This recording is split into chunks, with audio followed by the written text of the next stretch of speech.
nếu dùng trong này sợ ra xin nói cái thứ ở trong tôi là đó xin mà biết hơi nhiều một sẽ bữa đại đã tí đã số chỉ mà miếng bữa chi cái này bữa sữa cái bé ở món đây nó mi là nó nhưng cái cháu bé nó sẽ bữa mua nó chỉ giờ là cho cô té quá thầu y giờ là chồng nhỏ thì giờ là cô cho má mi cha tụi nó chỉ xài tụi nó má muốn à tụi nó má mi cái bao tiền đi hôm lúc mong đi hôm đi chả có sự bé hôm lúc mong thì bé hôm chỉ bao nhiêu nó thì thôi giờ là chồng nhỏ là chỉ tâm mà mình cả thì là cô tí là nó là cho con đó chơi thì bây giờ là dù bé chỉ là họ cứ tao kia tới mình cả rồi thì cứ chơi tao cho tay ra thì chỉ còn con đó cho bé còn đến nơi bây giờ tụi nó chỉ rất xa chỉ rất xa nó bỏ chỉ rất xa nó mà có xíu bao rồi quá sợ bỏ cái lúc chị sẽ nói này thì cái tuổi sau thì nó trực tiếp cái sợ nó rồi nó rồi cái người ta có hỏi cứ ha hỏi và nó cái tiếng cái cốt sau là cái cốt sau này thì nó có phải sẽ có mua đi cả tôi là na thì có từ trong tiền tôi là na rồi nó thì bây giờ tôi sẽ một trả tiền tôi là na thế cái cốt sau lại cái nó thì là mua thì chế sống ở trong nước này sao nó chế nhỏ to thì cho nước trò để xin nó tên nó nè người ta sẽ ở sống nó này thì chỉ trong nó này thì cô có phá con bảo vệ thế chuyện chùa cái này nhỏ nó thì tôi có không là sao cho sẽ còn nó chê do lời tứ cho mà bé cháu xong nó rồi tới một mình càng gần đấy là chỉ nói cái bao thế là người tới chỉ nhỏ ta là cho con đền để hành gì bỏ kia má chúng tôi ra kia hả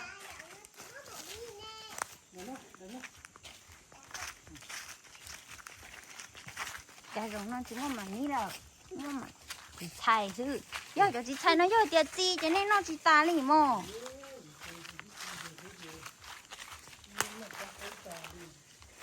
bút chi mà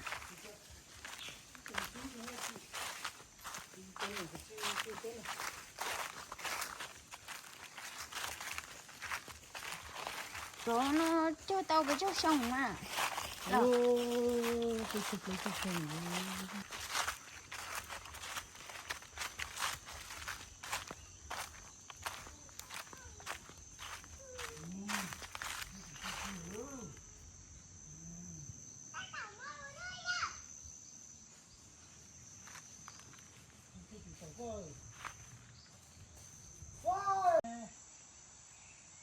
Phút 6 nữa mà tu phút 6 nữa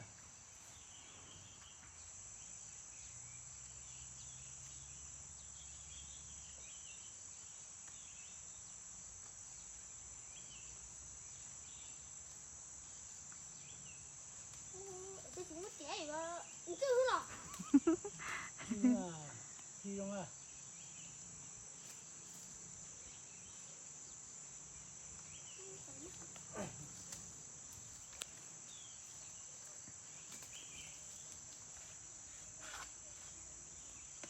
của đây có lần đầu của wow nhân trai thích đẹp đẹp của nha cái chú tôi luôn là xích chuột cho con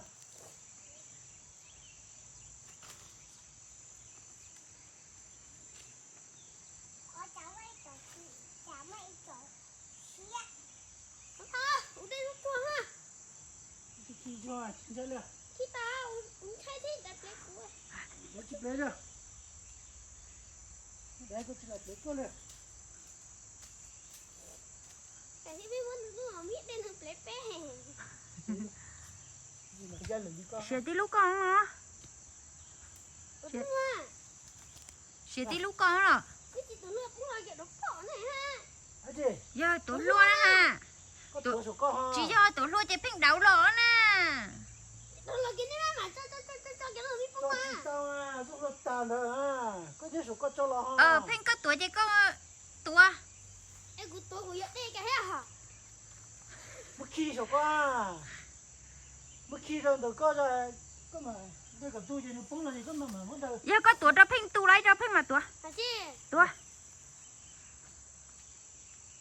hết trời vậy nè để có tuổi có tuổi mà Thằng có để muốn chưa kể thì tuổi nó ha. mất chuyện gì bao đây Muốn chưa kể thì cái tuổi nó ha chỉ tôi phụ sáu nó á. Tôi sáu nó tuổi nó ha. thì chị nó chị tôi đi Tôi sẽ dùng tập của đi à. Sứ mất. Nằm đời có. Nằm đời có. Đời sầu tá hao ya. Đời nó đắt cầu ya.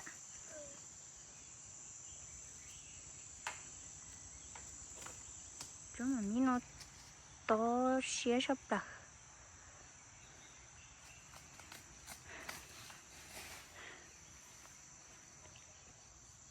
Mình đời đắt cầu ya dùng hết chỉ tổ.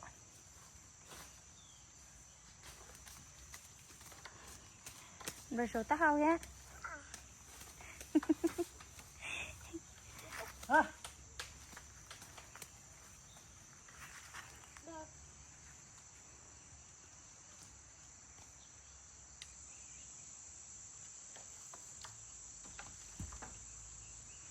Thì nó nhiều chuyện thế kìa.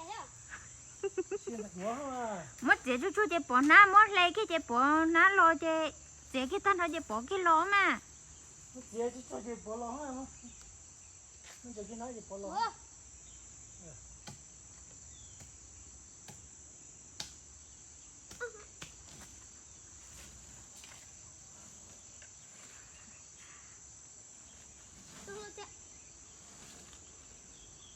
Lúc cả à?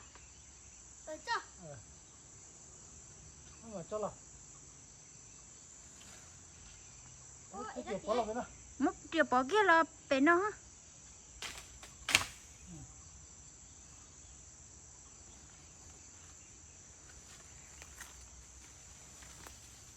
hết rồi nó sẽ hàng sẽ hàng xíu lưng rồi cá nó nè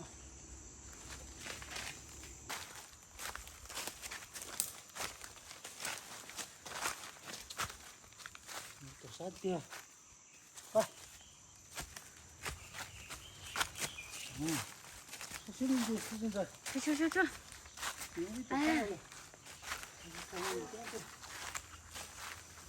Kìa.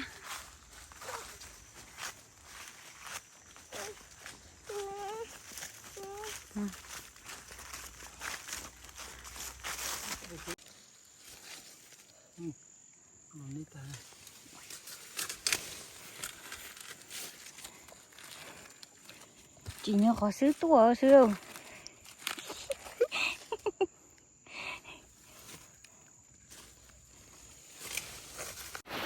nên cái trọc cái là chắc có từ kia thì nó là bây giờ nên chỉ sáu mua nó nhưng mà cái sẽ có cái tới sự cái chuyện nó để lấy đi nhưng thì sự cái trọc cái là chuyện nào thì em muốn lấy xin chỉ cho trong này bài video đó là không biết sao nó sẽ không ở cho nó chẳng đó là chọc kia đó là sao cụ thể ở cái mũi xin chỉ cho nó